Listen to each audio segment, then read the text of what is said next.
Halo pentusias, kembali lagi bersama saya. Kali ini kita akan lanjut ngomongin fountain pen yang sudah saya janjikan di episode sebelumnya. Sebelumnya kan kita ngebahas tentang FP78R atau Pilot 55 ini. Kalau yang kelewatan bisa cek di video sebelumnya ya. Nah, kali ini kita akan ngebahas tentang Pilot Birdie. Pilot Birdie ini saya belinya juga sama di ATK World. Bisa dicek harganya, per hari saya belinya segitu. Nah, sebetulnya yang bikin saya ngelirik ATK World ini sebetulnya Pilot Birdie, bukan FP78R atau Pilot 55 ini. Saya ini punya kecenderungan untuk tertarik sama benda-benda yang sifatnya metal, besi seperti ini. Misalnya saya pernah punya jam tangan yang metal begini.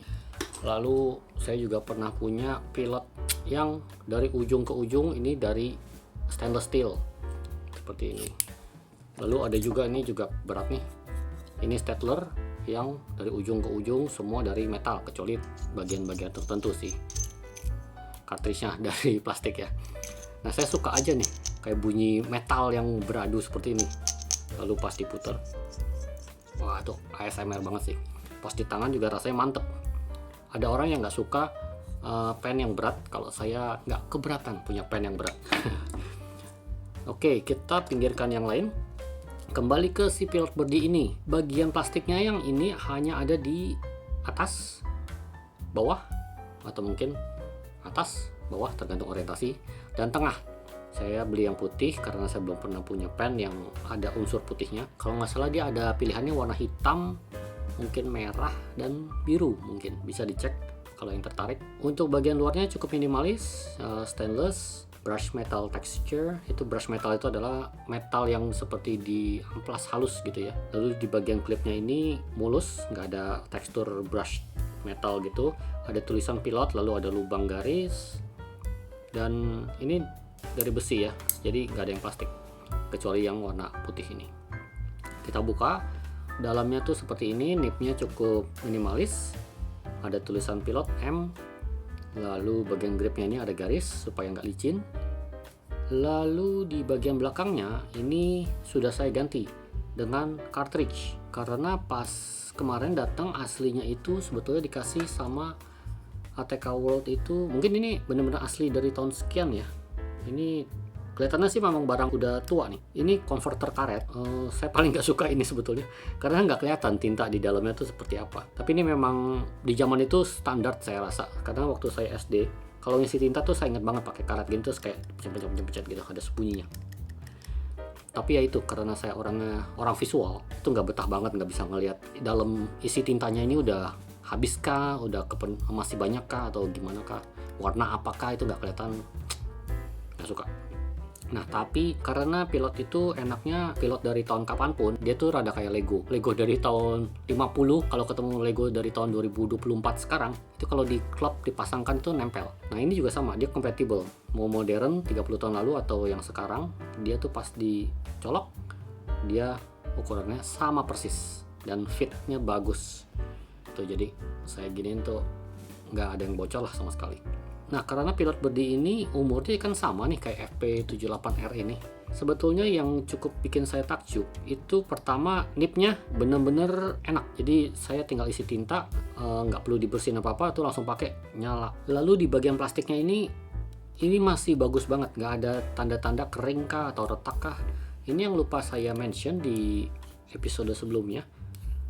Pilot 55 ini di bagian threadnya ini, bagian apa sih, drat ulirnya itu sebetulnya ada retak yang sudah saya lem akhirnya karena saya takut benar-benar copot ulirnya. Jadi saya lem, lalu saya amplas sedikit, nah itu supaya bisa kembali pas. Kenapa dia retak begitu? Sebetulnya cukup wajar, namanya plastik atau karet itu ada umurnya. Ini kan udah 30 tahun. Ini kan tipis ya, saya rasa ini 1 mili kali, mungkin bahkan kurang. Nah itu ya memang titik breaking pointnya di situ gitu loh. Jadi wajar sekali, namanya barang antik.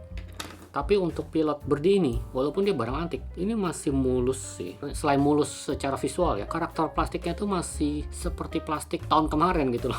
Saya nggak tahu, mungkin tempat penyimpanannya berbeda, jadi ini sangat well preserved, sangat awet. Ini kan besi nih. Biasanya tuh besi kalau lawan plastik, si plastik itu kalah. Kalau ini tuh masih pas, presisi, dan lembut, nggak terasa ada ngik gitu suara plastik kering. Oke, untuk ukuran, saya belum bahas tentang ukuran. Ukurannya itu 11 cm panjangnya. Ini cukup pendek. Kalau normalnya itu kalau alat tulis biasa itu 14,5 kalau untuk bolpen tuh ya. Lalu ini ada drawing pen, ini 14 cm. Nah, dia 11 cm. Lalu selain panjang pendeknya, ini yang harus diperhatikan lagi itu bagian gripnya. Bagian gripnya Pilot Birdie ini hanya 7,5 kalau nggak salah saya ingat. 7,5 benar, 7,5 mm. Sedangkan grip pada umumnya itu 8,7 atau 8, kalau ini bolpen biasa ya, 8,5 lah kita bulatin ya. Nah, mungkin 8,5 mm, ini kan 7,5 mm, beda cuma 1 mm secara diameter. Memangnya pengaruh banget. Saya tangannya cukup mungil. Untuk tangan mungil seperti saya aja berasa kalau udah lama nggak megang nih, kayak sekarang nih udah lama nggak pakai Birdie ini, rasanya kok rada canggung. Lalu kalau udah biasa, akhirnya oke, memang pennya ukuran segini gitu ya, tangannya udah mulai alami naluriahnya. Tapi kalau nulis berlembar-lembar pakai pen Birdie ini, pasti tangannya jadi kaku ya, dijamin. Karena dia kecil, jadi tangan kita tuh seperti kurang ekonomis aja lah secara ukuran, karena jari manusia itu biar gimana pun ukurannya nggak ada yang, bukan nggak ada sih, kecuali tangan anak kecil ya. Tangan dewasa itu rata-rata ya ukuran minimumnya seberapa sih, segitulah pokoknya untuk memakai benda yang diameternya 7,5 mm dalam rentang waktu yang cukup lama itu akan jadi kaku. Ukurannya ini jadi kelemahan sekaligus kekuatan Pilot Birdie ini sih. Ini namanya kan istilahnya kategori pocket pen. Pocket pen yang lain yang pernah saya punya itu adalah Kaweco. Mungkin ada yang punya juga Kaweco. Nah, Kaweco ini seberapa panjang atau pendek sih dibandingkan dengan Pilot Birdie. Nah, Kaweco itu lebih pendek sebetulnya. Dia ini 11 cm, yang ini tuh 10,5 cm. Tapi si Kaweco ini lebih gendut, diameternya lebih besar. Besarnya dalam artian lebih normal. Kita ukur lagi diameter di bagian gripnya ini ya. Ada yang megangnya di benar-benar di grip sini, ada juga yang kalau tangannya besar megangnya di sini. Jadi saya akan ukur di dua bagian. Kaweco itu di bagian yang pinggangnya ya, pinggang bagian yang kecil itu 9,5 mm. Lalu di sini itu 10 hampir ke 11 mm. Nah, ini kan Kaweco buatan Jerman. Jadi saya yakin pasti tangan-tangan orang Jerman itu lebih kayak sosis, lebih gede-gede. Jadi mereka kalau dapatnya Pilot Birdie pasti mereka akan kesulitan megangnya. Lalu mungkin ini saya akan buka, kita langsung bandingin aja. Ini perbandingan udah lucu-lucuan sih. Karena yang lain, pocket pen yang lain tuh menurut saya kurang fungsional. Saya beli karena lucu aja. Kelihatan ya tuh lumayan beda jauh secara tebalnya. Lalu pocket pen lain, nah ini jeng ini pernah saya bahas juga. Saya beli ini karena lucu banget. Saya nggak pernah pakai, bener-bener pakai sih ini. Ini Moonman, tipe Moonman, merek Moonman, tipenya kalau nggak salah Q1. Itu bisa dicek lah di review saya yang sebelumnya. Saya beli ini bener-bener buat lucu-lucuan banget karena dia tuh gendut banget. Ini kayak Pusumo, yang ini tuh kayak orang kurus. Saya ini mungkin ini karena badan saya tuh kurus, saya dibandingkan dengan Pusumo. Lalu saya pernah punya juga ini dari Mizu Living, kalau nggak salah Mizu Burasu namanya. Saya nggak tahu stoknya masih ada nggak di tahun 2024 ini di Mizu. Ini sebetulnya KW-nya Kaweco. Ini juga saya beli karena lucu-lucuan, tapi ternyata enak, cukup bisa dinikmati. Saya cukup lama nih pakai ini waktu itu. Ini Kaweco. KW dalam artian palsunya Kaweco ya, palsunya dari yang ini. Nah, mungkin ini dijejerinnya begini. Nah, itulah pocket pen yang saya punya, dan kalau ada yang punya juga bisa ada gambaran dengan Pilot Birdie ini seperti apa. Oh, tambahan lagi saya bandingkan dengan Kakuno nih. Nah, ukuran fountain pen normal menurut saya ya Kakuno ini sih. Itu untuk perbandingan ukurannya. Sekarang kita langsung pakai buat tes menulis. Oke, kita akan langsung tes menulis. Saya pakai kertas A4. Aduh, tintanya udah mau habis. Tapi masih enak. A4 ini random ya. Saya lupa. Kayaknya sih semacam Sinar Dunia atau apalah, merek yang sangat umum. Ukurannya kalau nggak salah 80 GSM kertasnya ya. Lalu ini adalah Pilot Birdie. dibuat dari tahun sekitar 1980-an sampai 1990-an gitu kah ya, plus minus. Lalu tintanya ini adalah Pilot Ink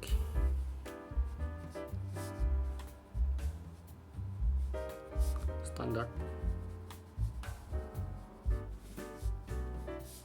black. Nipnya ini ukuran medium.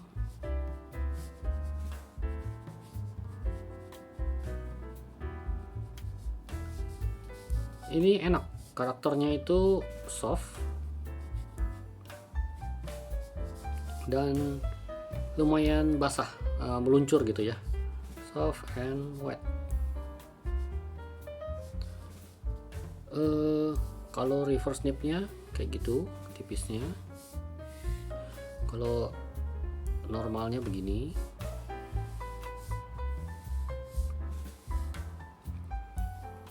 Kalau untuk dipakai tanda tangan gitu ya, sesuatu yang garisnya nggak putus-putus, itu dia cukup stabil, nggak pernah putus.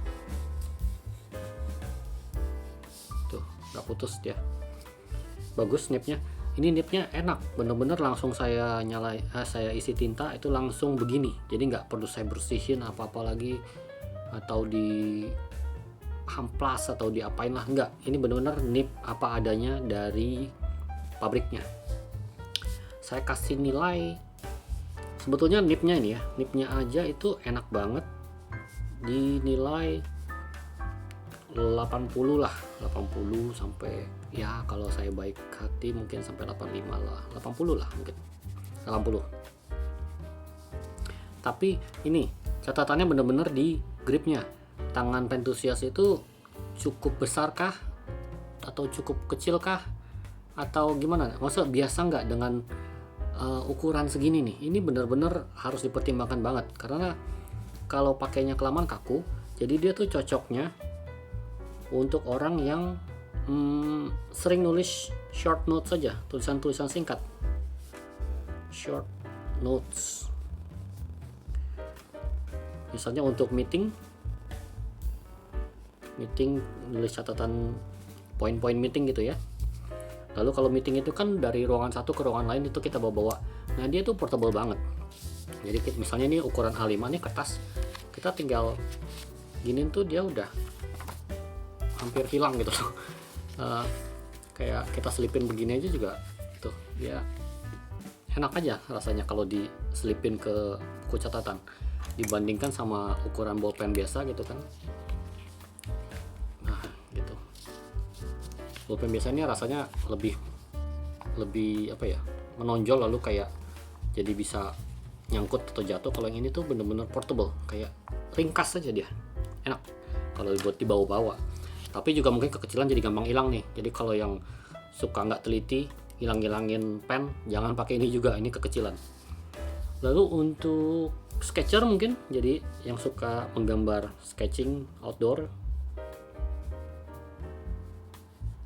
nah ini mungkin akan jadi pilihan yang oke.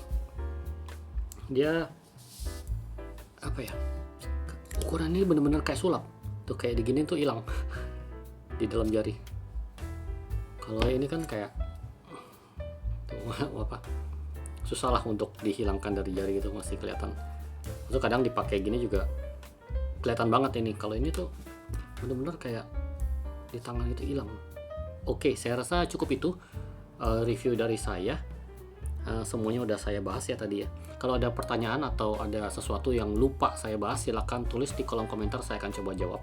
Untuk review selanjutnya saya rasa saya akan review ini, tapi mungkin digabungkan sama review fountain pen lain. Ini mungkin saya akan selipkan di bagian belakangnya. Ini adalah Pilot Varsity atau S berapa ya, SB sekian. Ada kodenya, kode angka yang saya nggak ingat, tapi namanya Pilot Varsity kalau secara penamaan. Ini saya dikasih gratis, terima kasih OTK World. Kalau nggak salah harganya di 20-an atau 30-an ini. Dulu saya pernah dapat gratis juga, yang ini dapat gratis lagi, asik. Oke lah, ini mungkin saya akan bahas di yang selanjutnya. Selanjutnya sebetulnya saya ada fountain pen banyak banget yang perlu saya bahas. Oke. Nah, ini bagi yang menyimak sampai akhir nih, saya kasih Easter egg, saya kasih bonus. Saya mau ngebahas ini nih, fountain pen ajaib. Dia itu dia tuh glass pen yang sebetulnya fountain pen. Jadi belakangnya tuh bisa ada tabung tintanya. Jadi dicolok seperti ini. Saya belum pernah pakai nih, terus terang. Oh, oke. Sepertinya kalau glass pennya langsung isi tintanya di situ. Wah, mengerikan. Oke, kita akan bahas nantilah. Mungkin saya juga belum tahu, terus terang. Kita akan cari tahu bersama-sama. Intinya kita akan bahas glass pen yang bisa convert jadi fountain pen. Jadi ini bisa dicopotin. Gimana cara nyopotinnya kah? Oh, diputar kayak gini. Oke. Nah, itu glass pen lalu bisa dipasangkan dan jadi fountain pen. Saya nggak tahu seberapa enak atau seberapa nggak enak ini, seberapa gagal atau suksesnya kah. Kita akan cari tahu bersama di episode selanjutnya. Sekian dulu, bye bye.